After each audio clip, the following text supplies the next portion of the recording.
This channel does not promote any violent, harmful, or illegal activities. All content provided by this channel is meant for an educational purpose only.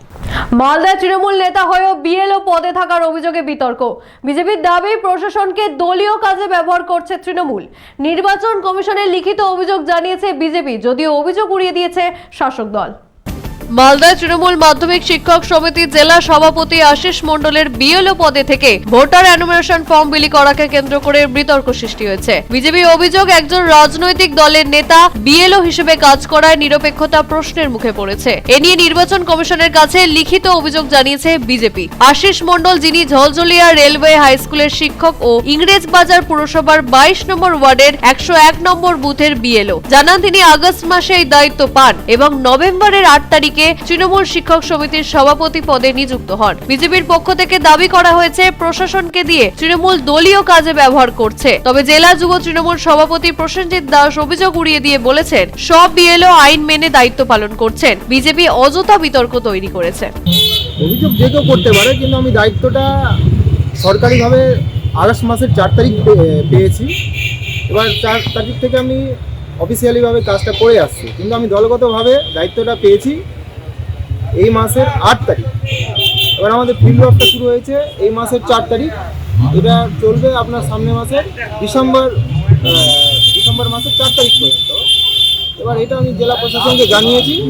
জেলা প্রশাসন যেটা ভালো মনে করবে সেটা দেখবে। অভিযোগ তো যে কেউ করতেই পারে।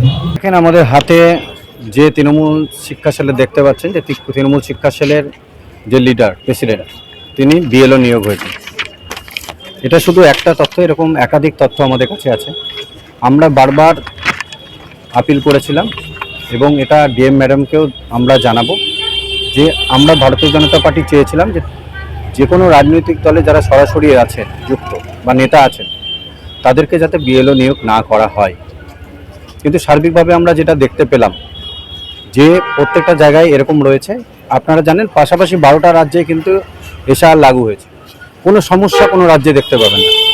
পশ্চিমবঙ্গে যখনই কোনো ইলেকশন হয় বা এসআর চালু হয়, মমতা ব্যানার্জির যে হুঙ্কার, মমতা ব্যানার্জি কি বললেন এসআর লাগু হওয়ার প্রথমে? তিনি বললেন যে শেষ রক্তবিন্দু পর্যন্ত এসআর হতে দেব না। তারপরে দেখা গেল যে উনি বিএলওর কাছ থেকে ফর্ম নিয়েছেন। পাশাপাশি উনার ভাইপোকে বলতে শোনা গেল যে বিজেপির কর্মীদেরকে গাছে বেঁধে রাখো। এটা ইন্টিমেশন ছিল বিএলওদের উপর। তৃণমূল কংগ্রেসের হুঙ্কার ছিল যে বিএলওদের কাজ করা যাবে না। এবং আমরা বিভিন্ন ওয়ার্ডে 3 নম্বর ওয়ার্ড, 4 নম্বর ওয়ার্ড, 28 নম্বর ওয়ার্ড, 25 নম্বর ওয়ার্ড, 26 নম্বর ওয়ার্ড, 10 নম্বর ওয়ার্ড, 8 নম্বর ওয়ার্ড, শহরের বিভিন্ন জায়গায় বিভিন্ন ওয়ার্ডে আমরা দেখতে পাচ্ছি যে তৃণমূল কংগ্রেসের কাউন্সিলররা তাদের পার্টি অফিসে ডেকে এনে ফর্ম ফিল আপ করাচ্ছে এবং যারা হিন্দু বৈধ ভোটার তাদের ফর্ম ফিল আপে আমরা দেখতে পাচ্ছি প্রত্যেকটা ফর্ম ফিল আপ যারা করাচ্ছে তারা ত্রুটি রাখছে। এবং যেখানে বিএলওদের প্রত্যেকটা বাড়ি বাড়ি যাওয়ার কথা, সেখানে আমরা দেখতে পাচ্ছি যে একটা বোর্ড বসিয়ে তৃণমূল কংগ্রেসের কাউন্সিলররা সেখানে ফর্ম বিলি করছে। উদ্দেশ্য একটাই যে এসআরকে হতে দেব না। ইতিমধ্যে 34 লক্ষ ভুয়ো ভোটার, মানে মৃত ভোটারের নাম বাদ পড়ে গেছে, গতকাল আমরা জানতে পেরেছি। এবং আগামী দিন যাতে এসআরটা এখানে মানে ব্যাহত না হয়। এবং ডিএম ম্যাডামকে একটা অনুরোধ আমরা করব যে বিএলওদেরকে আপনি বুঝে নেন, কারণ ডিপার্টমেন্টাল বিষয় আছে। আর তৃণমূল কংগ্রেসকে আমরা বুঝে নেব, ভারতীয় জনতা পার্টি ওদেরকে ঠান্ডা কিভাবে করতে হয়, আমাদের ডান্ডা বিজেপির বুথ স্তরে রেডি আছে। মূর্খ লোকের উত্তর না দেওয়াটাই ভালো। বিএলও হিসাবে যারা কাজ করছেন তারা সরকারি আধিকারিক হিসাবেই কাজ করছেন, এর সাথে তৃণমূলের তো কোনো সম্পর্ক নেই। আর বিজেপির তো লোক নেই, কেউ নেই, ঢাল নেই, তরোয়াল নেই, নিধিরাম সর্দার। ক্ষমতা থাকলে একটা তৃণমূলের লোকের গায়ে হাত দিয়ে দেখা, তারপরে আমরা দেখব।